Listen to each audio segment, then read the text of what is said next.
الحمد لله وكفى وسلام على عباده الذين اصطفى أما بعد فأعوذ بالله من الشيطان الرجيم بسم الله الرحمن الرحيم وما أصابكم من مصيبة فبما كسبت أيديكم ويعفو عن كثير صدق الله مولانا العظيم إن الله وملائكته يصلون على النبي يا أيها الذين آمنوا صلوا عليه وسلموا تسليما اللهم صل على سيدنا ومولانا محمد وعلى آل سيدنا ومولانا محمد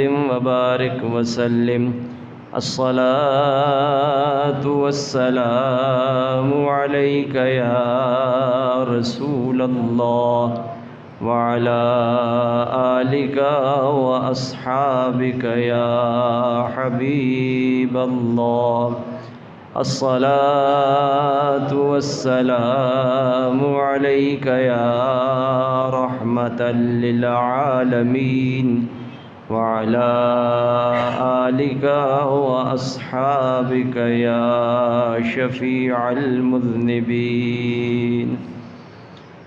حاضرین محترم، نماز کے حوالے سے اس سے پہلے مفصل گفتگو ہو چکی ہے۔ گزشتہ جمعۃ المبارک کو نماز جمعہ کے فضائل اور مسائل کے حوالے سے چند باتیں آپ کے گوش گزار کی تھیں۔ نمازوں میں سے ایک نماز جنازہ بھی ہے۔ اگرچہ یہ فرض کفایہ ہے، باقی نمازیں، جمعہ کی نماز، باقی 5 نمازیں فرض عین ہیں۔ ان کے فضائل مسائل بیان ہوئے۔ ذہن میں یہ آیا ہے کہ نماز جنازہ کے متعلق بھی چند ضروری مسائل بیان کر دیے جائیں۔ ہر مسلمان کوشش کرتا ہے نماز جنازہ میں شرکت کرنے کی، تو کچھ فضائل بھی ہیں اس نماز کے، کچھ مسائل بھی ہیں، ان کا بھی ذکر کر دیا جائے تاکہ یہ موضوع مکمل ہو جائے۔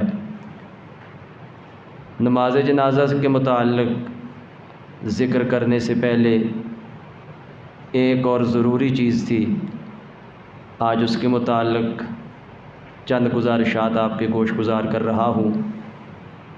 وہ ہے مرض اور بیماری، اور پھر بیمار اور مریض کی عیادت، ان کے احکام کیا ہیں۔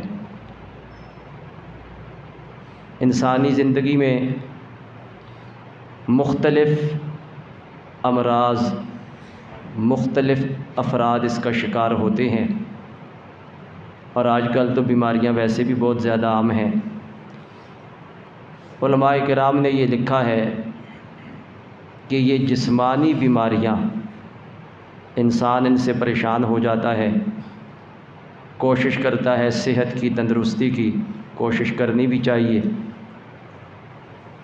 پریشان ہونے کی زیادہ ضرورت اس لیے نہیں کہ ان بیماریوں میں بھی اللہ رب العزت نے اس کے لیے بہت سے منافع رکھے ہیں۔ اصل مرض جو مہلک ہے وہ امراض روحانیہ ہیں۔ جسمانی بیماریوں سے زیادہ خطرناک روحانی بیماریاں ہیں جو انسان کے ایمان کو ضائع کر دیتی ہیں۔ جسمانی بیماری لگ جائے شفا بھی ہو جاتی ہے، اور اگر بیماری میں بندہ فوت ہو جائے یہ اس کی مغفرت، بلندی درجات کا ذریعہ بھی بن جاتی ہیں۔ لیکن روحانی بیماریاں اللہ معاف فرمائے، وہ ایسے مہلک امراض ہیں جو حالت ایمان سے بندے کو محروم کر دیتی ہیں۔ اس لیے اصل فکر ان کی ہونی چاہیے کہ ہم اپنے آپ کو روحانی بیماریوں سے بچائیں۔ روحانی بیماریاں کیا ہیں؟ تکبر ہے، حسد ہے، اپنے آپ کو دوسروں سے بہتر سمجھنا ہے، اور اس کے علاوہ چغلی، غیبت، جھوٹ، گالی گلوچ، یہ امراض روحانیہ ہیں۔ حرام کمائی، حرام کھانا، حرام کا لین دین، یہ روحانی امراض ہیں۔ ان میں سے کوئی بیماری لگ جائے انسان ایمان کی دولت سے محروم ہو جاتا ہے۔ جسمانی بیماری اگرچہ ایک آزمائش ہے، لیکن اللہ رب العزت کی طرف سے بندے کے لیے گناہوں کی معافی کا ذریعہ بھی ہے، مغفرت کا ذریعہ بھی ہے، آخرت میں درجات کی بلندی کا ذریعہ بھی ہے۔ بلکہ احادیث میں یہاں تک آتا ہے کہ جب اللہ رب العزت اپنے علم کے مطابق کسی بندے کے لیے کوئی درجہ مرتبہ مقرر فرما لیتا ہے اور وہ بندہ اپنے اعمال کے ذریعے اس مقام تک نہیں پہنچ سکتا، پروردگار عالم اسے کسی نہ کسی بیماری میں مبتلا کر دیتا ہے، اور جب وہ اس بیماری میں مبتلا ہو کے صبر کرتا ہے، اللہ رب العزت وہ درجہ مرتبہ اسے عطا فرما دیتا ہے جسے یہ اپنے عمل سے حاصل نہیں کر سکتا تھا۔ نبی کریم صلی اللہ علیہ وآلہ وسلم نے مختلف احادیث میں بہت سے فضائل بھی بیان فرمائے۔ ایک حدیث میں سرکار مدینہ صلی اللہ علیہ وآلہ وسلم نے ارشاد فرمایا، بندہ مومن کو جو تکلیف بھی پہنچتی ہے، اسے کوئی کانٹا بھی چبھتا ہے اور اس پہ وہ صبر کرے، سرکار مدینہ صلی اللہ علیہ وآلہ وسلم فرماتے ہیں اللہ رب العزت اس کا درجہ بلند فرما دیتا ہے۔ کوئی تکلیف آ گئی، کوئی بیماری آ گئی، کوئی دکھ اسے پہنچا، اس نے شکوہ شکایت نہیں کی، اللہ رب العزت کی رضا پہ راضی رہا، پروردگار عالم اپنی بارگاہ سے اسے اجر کثیر عطا فرماتا ہے۔ بلکہ سرکار مدینہ صلی اللہ علیہ وآلہ وسلم نے ایک حدیث میں یہ بھی فرمایا کہ بندہ مومن پہ آزمائشیں آتی رہتی ہیں، تکلیفیں اور بیماریاں آتی رہتی ہیں، اور مسلسل بیماریوں سے وہ گزرتا رہتا ہے، لیکن رضائے الہی پہ وہ صابر اور شاکر رہتا ہے۔ سرکار فرماتے ہیں وہ روئے زمین پہ اس طرح چلتا ہے کہ اس کے بدن پہ کوئی گناہ باقی نہیں رہتا۔ اللہ رب العزت اس تکلیف کی برکت سے اس کے گناہوں کو معاف فرما دیتا ہے۔ اور دنیا میں جنہیں آزمائشوں میں مبتلا کیا گیا، تکلیفوں میں مبتلا کیا گیا، اور انہوں نے اس پہ صبر کیا، سرکار مدینہ صلی اللہ علیہ وآلہ وسلم ارشاد فرماتے ہیں قیامت کا دن ہوگا اور اہل بلا جنہیں آزمایا گیا دنیا میں تکلیفوں میں، بیماریوں میں مبتلا کر کے، جب اللہ کریم کی بارگاہ میں حاضر ہوں گے، پروردگار عالم انہیں صلہ عطا فرمائے گا، اجر عطا فرمائے گا، تو وہ لوگ جو ساری زندگی کبھی بیمار نہیں ہوئے تھے، جب ان کے اجر کو دیکھیں گے اس وقت وہ تمنا اور خواہش کریں گے کہ کاش دنیا میں ہماری کھالیں کینچیوں سے کاٹی گئی ہوتی اور ہم صبر کرتے تاکہ آج یہ درجے مرتبے رب ہمیں بھی عطا فرماتا۔ بیماری مانگنی نہیں چاہیے، اللہ تعالیٰ سے عافیت کا سوال کرنے کی شریعت ہمیں تلقین کرتی ہے۔ بیماری مانگو نہ، ہمیشہ رب سے عافیت مانگو، لیکن اگر بیماری آ جائے جو تدارک ہے، علاج ہے، وہ ضرور اختیار کرو، لیکن شکوہ شکایت نہ کرو، اس لیے کہ شکوہ شکایت کرنے سے بیماری دور نہیں ہوگی، لیکن جو اس پہ ملنے والا اجر ہے وہ ضائع ہو جائے گا۔ تو شریعت کا حکم یہ ہے کہ اللہ تعالیٰ سے ہمیشہ عافیت کا سوال کرو، اور اگر کبھی کوئی بیماری آ جائے پھر اس پر صبر کرو، اللہ رب العزت کی بارگاہ میں دعا بھی کرو، علاج معالجے کی کوشش بھی کرو، لیکن شکوہ شکایت نہ کرو، اللہ کریم درجہ عطا فرمائے گا، بڑے بڑے مراتب عطا فرمائے گا۔ صحابہ کرام علیہم رضوان مختلف احادیث میں محبوب کریم صلی اللہ علیہ وآلہ وسلم کے ارشادات کو مختلف انداز سے نقل کرتے ہیں کہ سرکار نے مختلف بیماریوں کے حوالے سے بندے کو ملنے والے درجات اور مراتب کو بیان فرمایا ہے۔ نبی کریم صلی اللہ علیہ وآلہ وسلم نے جہاں بیماری پر صبر کرنے پر اجر کو بیان فرمایا، وہیں مریض اور جو کسی بیماری میں مبتلا ہے اس کی خبرگیری کرنے کی بھی سرکار نے تلقین فرمائی ہے۔ اگر کوئی بندہ بیماری میں مبتلا ہو جائے، مسلمانوں کو یہ حکم دیا گیا اور اس کا یہ مسلمان ہونے کی حیثیت سے دوسرے مسلمانوں پہ یہ حق بھی ہے، اس کی عیادت کریں، تیمارداری کریں، بیمار پرسی کریں، حد الوسع اس کی امداد اور معاونت کریں اور اس کے ساتھ اپنے تعلق کو خوشگوار اور بہتر بنانے کی کوشش کریں۔ یہ جتنی اس کے ساتھ ہمدردی بلائی کرتے رہیں گے، اللہ رب العزت اس کا انہیں اجر عطا فرمائے گا۔ حدیث شریف میں آتا ہے قیامت کا دن ہوگا، بندوں کے اعمال و افعال کا حساب ہو رہا ہوگا۔ ایک بندہ بارگاہ رب العزت میں پیش ہوگا، خالق کائنات اس سے فرمائے گا یا ابن آدم مرضت فلم تعدنی، اے آدم کے بیٹے میں بیمار ہوا تھا اور تو نے میری عیادت نہیں کی، بیمار پرسی نہیں کی۔ بندہ حیران ہو کے عرض کرے گا پروردگار عالم کیف اعودک وانت رب العالمین، مالک میں تیری عیادت کیسے کرتا، تو رب العالمین ہے، تو بیماری سے پاک ہے، تو میں تیری عیادت کیسے کرتا؟ سرکار ارشاد فرماتے ہیں پروردگار عالم فرمائے گا کیا میرا فلاں بندہ بیمار نہیں ہوا تھا؟ اگر تو اس کی عیادت اور بیمار پرسی کے لیے جاتا تو مجھے اس کے پاس پاتا۔ اور پھر خالق کائنات فرمائے گا اے بندے میں بھوکا تھا، تجھ سے کھانا طلب کیا، تو نے مجھے کھانا نہیں دیا۔ وہ یہی عرض کرے گا مالک میں تجھے کیسے کھانا دیتا، تو رب العالمین ہے، سارے جہان کو پالنے والا ہے، سب کی ضرورتوں کو تو پورا فرمانے والا ہے، تجھے کیسے کھانا دیتا؟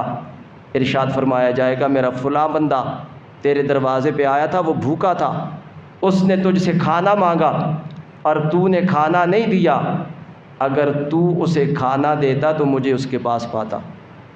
پھر ارشاد فرمایا جائے گا اے میرے بندے میں پیاسا تھا، تجھ سے پانی طلب کیا اور تو نے مجھے پانی نہیں پلایا۔ بندہ پھر یہی عرض کرے گا کہ مالک تو رب العالمین ہے، میں تجھے کیسے پانی پلاتا؟ خالق کائنات فرمائے گا فلاں بندے نے تجھ سے پیاس کی حالت میں پانی مانگا تھا اور تو نے پانی نہیں دیا، اگر تو پانی دیتا تو مجھے اس کے پاس پا لیتا۔ شارحین حدیث نے لکھا ہے بظاہر یہ بڑے چھوٹے اعمال ہیں، کسی مریض کی عیادت کرنا، کسی بھوکے کو کھانا کھلانا، کسی پیاسے کو پانی پلانا، یہ بظاہر بڑے چھوٹے چھوٹے اعمال ہیں اور حقوق العباد سے تعلق رکھنے والے ہیں، لیکن خالق کائنات کی بارگاہ میں اجر اور مرتبہ اتنا ہے۔ پروردگار عالم فرماتا ہے اگر یہ اعمال تو کرتا، میری مخلوق کے ساتھ یہ شفقت کرتا، ہمدردی کرتا، خالق کائنات فرماتا ہے مجھے اس کے پاس پاتا۔ کیا مطلب؟ آج ان اعمال کا صلہ تجھے میں اپنی بارگاہ سے عطا فرماتا۔ تو پتہ چلا معاشرتی آداب میں سے اسلام محبت و الفت کا دین ہے، ہمدردی اور غم گساری کا دین ہے، ایک دوسرے کے دکھ درد میں شامل ہونے کا سبق دیتا ہے۔ جو دوسروں کی تکلیف کو دور کرتا ہے وہ پروردگار عالم کی بارگاہ کا مقرب بن جاتا ہے اور اللہ کریم اسے اپنی بارگاہ سے اجر بھی عطا فرماتا ہے، اپنی بارگاہ کا قرب بھی عطا فرماتا ہے۔ اب خالق کائنات بھوکے کے پاس کیسے ہے، پیاسے کے پاس کیسے ہے، مریض کی عیادت کی جائے تو خالق کائنات اس کے پاس کیسے ہے؟ شارحین حدیث نے لکھا ہے اللہ رب العزت کی رحمت ان کے قریب ہوتی ہے اور جو بندہ ان کی خدمت کرتا ہے پروردگار عالم اسے اپنی رحمتوں کا مرکز بنا لیتا ہے اور اپنے انوار و تجلیات کے نزول کا مرکز بنا لیتا ہے۔ جو مخلوق کی خدمت کرتا ہے خالق کائنات اپنی بارگاہ سے اجر عطا فرماتا ہے۔ جیسا ایک دوسری حدیث میں پروردگار عالم نے ارشاد فرمایا انا عند منکسرۃ قلوبہم، میں غم زدہ دلوں کے قریب رہتا ہوں، جو دکھیا ہوتے ہیں، غم زدہ ہوتے ہیں، بے قرار اور پریشان ہوتے ہیں۔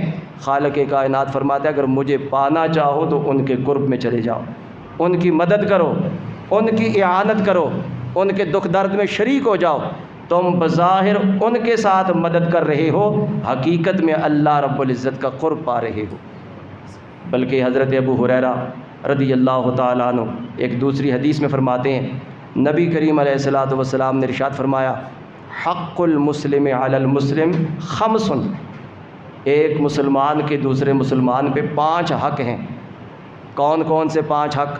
سرکار مدینہ صلی اللہ علیہ وآلہ وسلم نے فرمایا، پہلا حق رد السلام، سلام کا جواب دینا ہے۔ جب کوئی کسی کو سلام کرے جواب دینا اس کے لیے ضروری ہے، اور ایک مسلمان کا دوسرے مسلمان پہ حق بھی ہے۔ آج ہمارے یہاں سلام کرنے کی عادت بہت کم ہوتی جا رہی ہے۔ آپ ملتے کہتے ہیں کیا حال ہے، ٹھیک ہو؟ حالانکہ اس طرح کہنے کا کوئی فائدہ نہیں۔ اور اگر السلام علیکم کہیں گے، نبی کریم علیہ الصلاۃ والسلام کی سنت بھی ہے، دوسرے کے لیے سلامتی کی دعا بھی ہے، دل میں ہمدردی کا جذبہ بھی ہے، اور دوسرا سلام دے گا، سلام کا جواب دے گا، اللہ کریم دونوں کو اپنی بارگاہ سے اجر بھی عطا فرمائے گا۔ تو سلام کو عام کرنے کا حکم بھی ہے۔ مختلف احادیث میں نبی کریم علیہ الصلاۃ والسلام نے سلام پھیلانے کا حکم دیا ہے، بلکہ ایک حدیث میں یہاں تک آتا ہے، ایک صحابی نے عرض کی، یا رسول اللہ، مجھ سے دنیا روٹھ گئی ہے، فقر و فاقے میں مبتلا ہوں، بڑی پریشانی میں مبتلا ہوں، آقا مجھے کوئی طریقہ ارشاد فرمائیے کہ رزق کی فراوانی ہو جائے۔ سرکار نے ارشاد فرمایا، جب گھر میں جاؤ تو گھر والوں کو سلام کیا کرو، اور سلام کرنے کے بعد 3 مرتبہ سورہ اخلاص پڑھ لیا کرو، اللہ کریم تمہیں برکت سے مالا مال فرما دے گا۔ آج ہمارے ہاں یہ بھی ایک تصور پایا جاتا ہے کہ میں گھر والوں کو سلام کروں، شوہر بیوی کو سلام کرے، وہ اپنی توہین سمجھتا ہے، حالانکہ نبی کریم علیہ الصلاۃ والسلام سے بڑا مخلوق میں کون ہو سکتا ہے؟ اور صحابہ اکرام فرماتے، سرکار ہمیشہ سلام میں پہل فرمایا کرتے، کبھی آپ نے دوسرے کے سلام کا انتظار نہیں کیا، بلکہ جیسے بھی ملاقات ہوتی صحابہ اکرام فرماتے ہم کوشش بھی کرتے کہ پہلے سلام کریں گے، لیکن رب نے محبوب کو یہ فضیلت عطا فرمائی کہ ہمیشہ سرکار ہی سلام میں پہل فرمایا کرتے۔ نعرہ تکبیر، نعرہ رسالت۔ اور سلام کرنے میں سرکار نے چھوٹے بڑے کو بھی نہیں دیکھا، بچوں کے قریب سے گزرتے تو ان کو بھی سلام کرنے میں پہل فرماتے۔ تو نبی کریم علیہ الصلاۃ والسلام نے اپنی سنت اور اپنے عمل سے بتا دیا کہ یہ اللہ رب العزت کی طرف سے کتنی بڑی نعمت ہے۔ وہ صحابی جنہوں نے عرض کی، یا رسول اللہ، دنیا مجھ سے روٹھ گئی ہے، میں فقر و فاقے میں مبتلا ہوں، مجھے کوئی طریقہ ارشاد فرمائیے۔ سرکار نے فرمایا، سلام گھر والوں کو سلام کیا کرو، 3 مرتبہ سورہ اخلاص پڑھ لیا کرو۔ وہ صحابی فرماتے، چند دن میں نے عمل کیا، پھر سرکار کی بارگاہ میں حاضر ہوئے، عرض کی، آقا اب دنیا اتنی آ گئی ہے کہ مجھ سے سنبھالی نہیں جاتی، پہلے میں فقر و فاقے میں مبتلا تھا اور اب اتنی ہے کہ میں سنبھال نہیں سکتا، اب میں اپنے پڑوسیوں کی بھی مدد کر رہا ہوں۔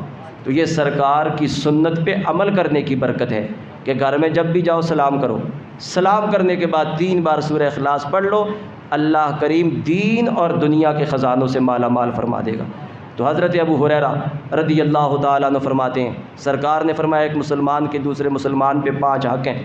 پہلا سلام کا جواب دینا، دوسرا فرمایا عیادت المریض، مریض کی تیمارداری کرنا، بیمار پرسی کرنا، اس کی مدد کرنا، تیسرا فرمایا اتباع الجنائز، جنازوں کے پیچھے چلنا۔ یہ سرکار کی سنت ہے۔ آج ہمارے یہاں لوگ جنازوں کے آگے بھی چلتے ہیں، چلو اگر کوئی مجبوری ہے، راستہ تنگ ہے، آج کل گلیاں تنگ ہو گئی ہیں، اگر پیچھے چلنے میں گنجائش نہیں تو آگے آپ مجبوری کی بنا پہ چل سکتے ہیں، لیکن سرکار کی سنت یہ ہے جنازے کے پیچھے چلنا، یہ محبوب کریم علیہ الصلاۃ والسلام کی سنت ہے۔ اور چوتھے نمبر پہ سرکار نے فرمایا کہ جب دعوت کی جائے تو اس کی دعوت کو قبول کیا جائے، اگر کوئی شرعی عذر نہیں، کوئی اور مجبوری نہیں، کسی شخص نے دعوت کی ہے اس کی دعوت کو قبول کیا جائے۔ اور 5ویں نمبر پہ محبوب کریم علیہ الصلاۃ والسلام نے فرمایا وتشمیت العاطس، جب کسی کو چھینک آئے اور چھینکنے والا الحمدللہ کہے تو جواب میں یرحمک اللہ کہنا، یہ سرکار کی سنت ہے۔ اور صرف سنت ہی نہیں، محبوب کریم علیہ الصلاۃ والسلام نے ایک مسلمان کے دوسرے مسلمان پہ جو 5 حقوق ہیں سرکار نے ان چیزوں کو ان میں بیان فرمایا ہے۔ حضرت براء بن عازب رضی اللہ تعالیٰ عنہ ایک دوسری حدیث روایت کرتے ہیں، وہ فرماتے سرکار نے فرمایا ایک مسلمان کے دوسرے مسلمان پہ 7 حق ہیں، 5 یہی بیان فرمائے اور 2 اور بیان فرمائے۔ ایک آپ نے فرمایا مظلوم کی مدد کرنا، اگر کسی پہ ظلم ہو رہا ہے، مظلوم ہے اور اس کی مدد کرنے پہ کوئی قدرت رکھتا ہے، سرکار نے فرمایا مظلوم کی مدد کرنا۔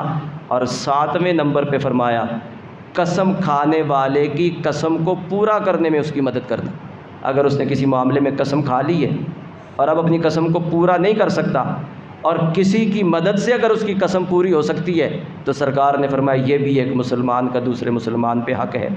ان 5 حقوق میں سے یا 7 حقوق میں سے سرکار نے عیادت، مریض کی تیمارداری کرنا، اس کو بھی محبوب کریم علیہ الصلوۃ والسلام نے ایک مسلمان کا دوسرے مسلمان پہ حق قرار دے دیا ہے۔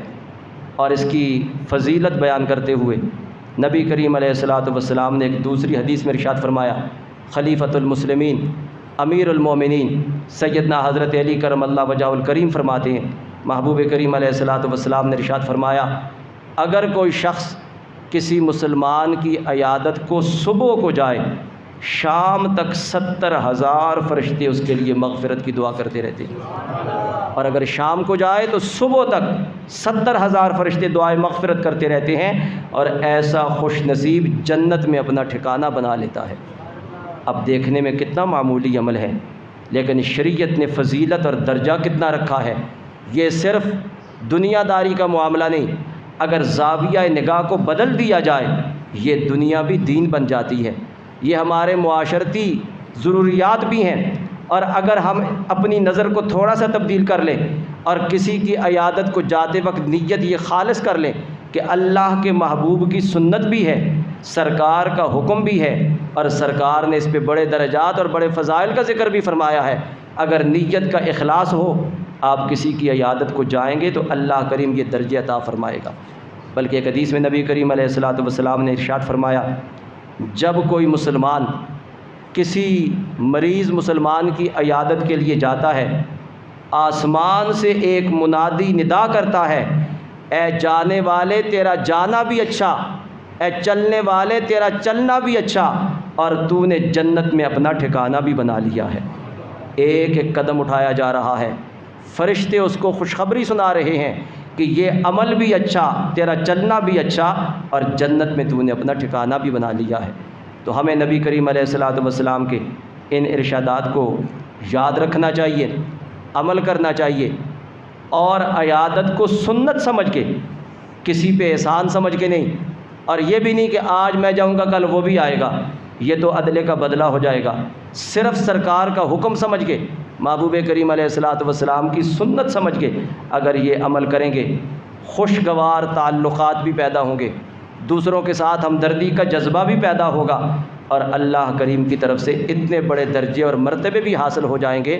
نبی کریم صلی اللہ علیہ وآلہ وسلم نے جہاں عیادت کی فضیلت بیان فرمائی، وہاں سرکار نے کچھ آداب بھی بیان فرمائے۔ کوئی چیز ایسی نہیں جسے رب کے محبوب نے بیان نہ فرمایا ہو۔ امت کو وہ تعلیمات دے کے گئے، اگر عمل کیا جائے تو آج کا معاشرہ جنت کا نمونہ بن سکتا ہے، لیکن ہم تعلیمات سیکھتے نہیں، دور ہیں، اور اگر علم ہے تو عمل نہیں کرتے، اور نتیجہ یہ ہے کہ فتنہ اور فساد ہے، دوریاں ہیں ایک دوسرے سے، نفرت اور حسد ہے دل میں۔ اگر محبوب کریم علیہ الصلوۃ والسلام کی تعلیمات سیکھنے کا جذبہ ہو، عمل کا جذبہ ہو، تو معاشرے کے اندر ایک حسن پیدا ہوگا، ایک نکھار پیدا ہوگا، ہمدردی اور محبت کے جذبات پیدا ہوں گے۔ سرکار نے جہاں فضیلت بیان فرمائی وہاں سرکار نے آداب بھی بیان فرمائے، اور آداب میں سے ایک ادب یہ بیان فرمایا، ایسی عیادت کی جائے جس سے دوسرے کو تکلیف نہ ہو۔ تکلیف نہ ہونے سے کیا مطلب؟ شارحین حدیث نے کئی مفہوم لکھے ہیں۔ ایک مفہوم یہ لکھا ہے، ایسے وقت میں اگر کوئی چلا جائے جب وہ آرام کر رہا ہے تو اس کا مطلب ہے یہ عیادت کے لیے گیا لیکن وقت کا انتخاب کرنے میں غلطی کی، اس کے آرام کا وقت تھا اور یہ عیادت کے لیے پہنچ گیا۔ اور دوسرا، ایسے انداز سے عیادت کرنا، یعنی اس کے پاس زیادہ دیر نہ بیٹھو۔ بعض اوقات زیادہ دیر بیٹھنے سے تکلیف ہوتی ہے، ہو سکتا ہے مریض ایسی حالت میں ہو وہ زیادہ دیر بیٹھ نہیں سکتا، زیادہ دیر بات چیت نہیں کر سکتا، اور یہ گیا اور یہ اٹھنے کا نام نہیں لیتا۔ اب بظاہر تو یہ اپنی محبت کا اظہار کر رہا ہے، لیکن اس کی محبت اسے تکلیف میں مبتلا کر رہی ہے۔ سرکار نے فرمایا، من عاد منکم فلیخفف، جو تم میں سے کسی دوسرے کی عیادت کرے اسے چاہیے کہ ہلکی عیادت کرے، یعنی اس کے پاس کم سے کم بیٹھے، اور جب جائے سرکار نے فرمایا اس کو تسلی دے، ایسی بات کرے جس سے اس کی حوصلہ افزائی ہو۔ محبوب کریم علیہ الصلوۃ والسلام کی سنت کیا ہے؟ سرکار جب بھی کسی مریض کی عیادت کے لیے جاتے یہ دعا فرمایا کرتے، لا بأس طہور انشاءاللہ، پریشان ہونے کی ضرورت نہیں، اگر اللہ نے چاہا تو یہ بیماری گناہوں کے کفارے کا سبب بن جائے گی۔ مختصر سے الفاظ ہیں، یاد کر لینے چاہیے۔ 3 ہی لفظ ہیں، لا بأس طہور، اور انشاءاللہ تو ہم ویسے بھی کہتے رہتے ہیں، یہ تو ہر ایک کو آتا ہے۔ 2 ہی لفظ ہیں، لا بأس طہور انشاءاللہ۔ پریشان ہونے کی ضرورت نہیں، گھبرانے کی ضرورت نہیں، رب نے چاہا تو یہ بیماری گناہوں سے کفارے کا ذریعہ بن جائے گی۔ اور اس سے سرکار نے یہ تلقین کی کہ مریض کے پاس جا کے حوصلہ افزائی والی بات کرنی چاہیے، ایسی بات نہیں کرنی چاہیے جس سے اس کو تکلیف ہو، بیماری میں اور اضافہ ہو جائے، یا اگر وہ تکلیف میں اور ایسے انداز سے ذکر کیا جائے کہ تکلیف میں اضافہ ہو جائے، مزید پریشان ہو جائے، سرکار نے اس سے منع فرمایا ہے۔ حوصلہ افزا بات کرنے کی سرکار نے تلقین فرمائی، ترغیب دی۔ ایک حدیث میں آتا ہے ام صائب رضی اللہ تعالیٰ عنہ، ایک صحابیہ تھی، ایک دفعہ سرکار ان کے پاس گئے تو وہ کانپ رہی تھی، کب کبھی تاری تھی۔ محبوب کریم علیہ الصلوۃ والسلام نے پوچھا تجھے کیا ہو گیا، کیوں کانپ رہی ہو؟ عرض کی بخار بہت تیز ہے، اور کہنے لگی کہ خدا اس بخار کا بھلا نہ کرے، اس وجہ سے مجھے تکلیف ہے۔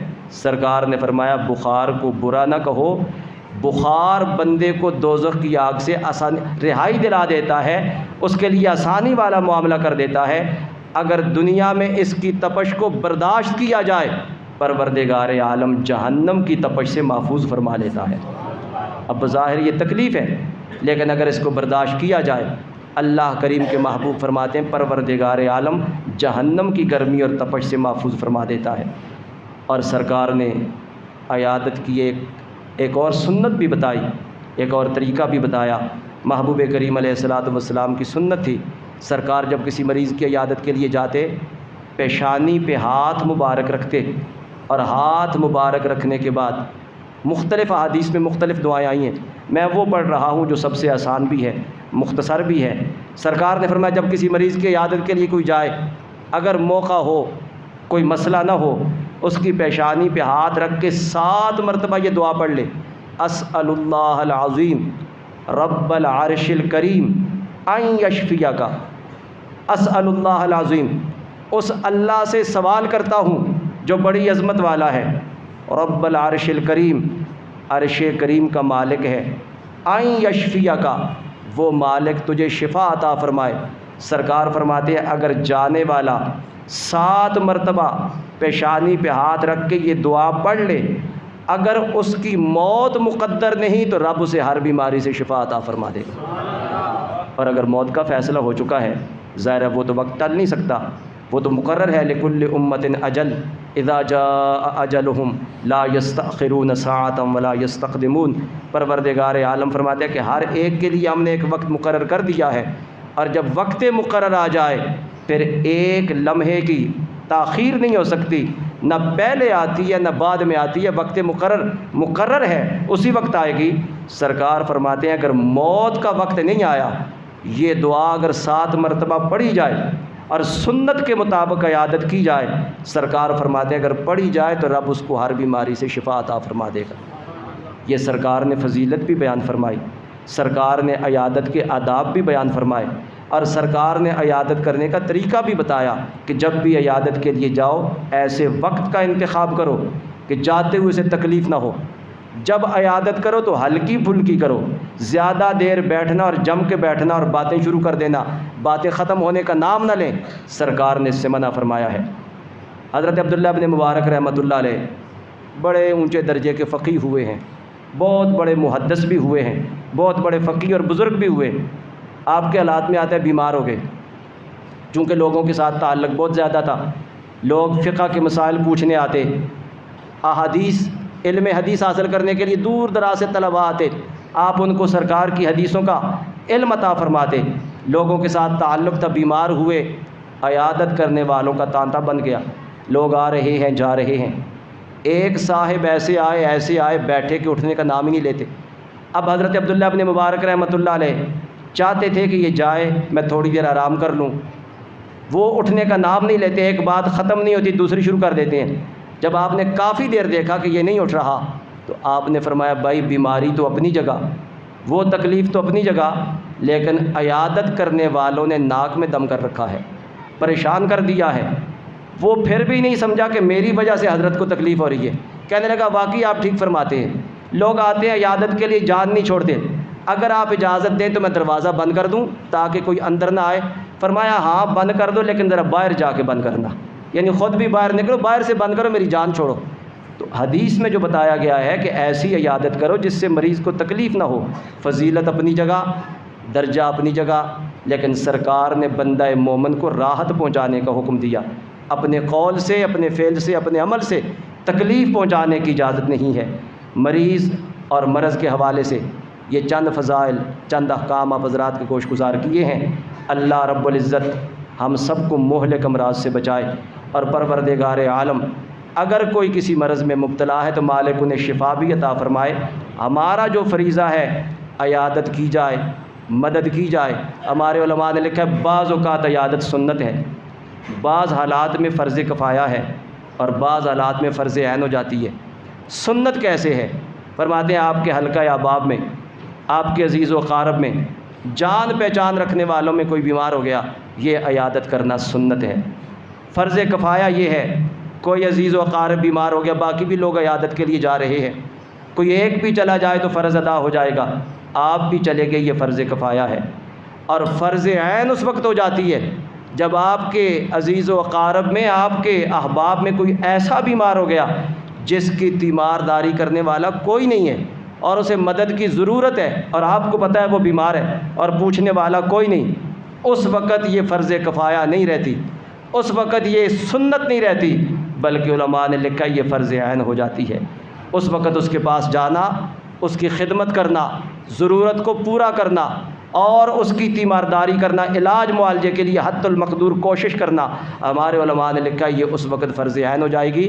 اگر یہ بھی نہیں جائے گا تو یہ بہت بڑا گنہگار ہوگا، اور ایک مومن کا جو اس کے ذمے حق تھا وہ حق ادا نہ کرنے کی صورت میں عند اللہ باز پرس کا مستحق بن جائے گا، اگر اسے پتہ ہے کہ تیمارداری کرنے والا کوئی نہیں اور پھر بھی نہیں کرتا۔ اور تیمارداری اور عیادت کرنے کا ایک ادب شریعت نے یہ بھی بتایا ہے، ہر ایک کی کرو، یہ نہیں جس کے ساتھ تعلق ہے اس کی کرو، جان پہچان ہے اس کی کرو، یا کوئی بڑا امیر ہے اس کی کرو۔ اگر کوئی غریب ہے، دنیا والوں نے اس سے آنکھیں پھیر لی ہیں، ہے وہ بھی رب کا بندہ، ہے وہ بھی سرکار کا امتی، جس کو کوئی پوچھنے والا نہیں، اگر آپ اس کو پوچھیں گے اللہ کریم دوہرا اجر عطا فرمائے گا۔ تو بڑی فضیلت رکھی ہے شریعت نے ان اعمال پہ۔ بظاہر دیکھنے میں یہ چھوٹی چھوٹی باتیں ہیں، لیکن اگر عمل کیا جائے اللہ کریم کی رضا اور قرب بھی حاصل ہوگا، معاشرے کے اندر ایک حسن اور نکھار پیدا ہوگا، اور اللہ رب العزت ہمدردی کے جذبات دلوں میں پیدا فرما دے گا۔ مرض اور مرض کے بعد پھر آگے موت اور پھر جنازہ، اس کے احکام انشاءاللہ آئندہ جمعۃ المبارک کو عرض کریں گے۔ پروردگار عالم سرکار کے ان ارشادات پر عمل کرنے کی توفیق عطا فرمائے۔ وما علینا الا البلاغ۔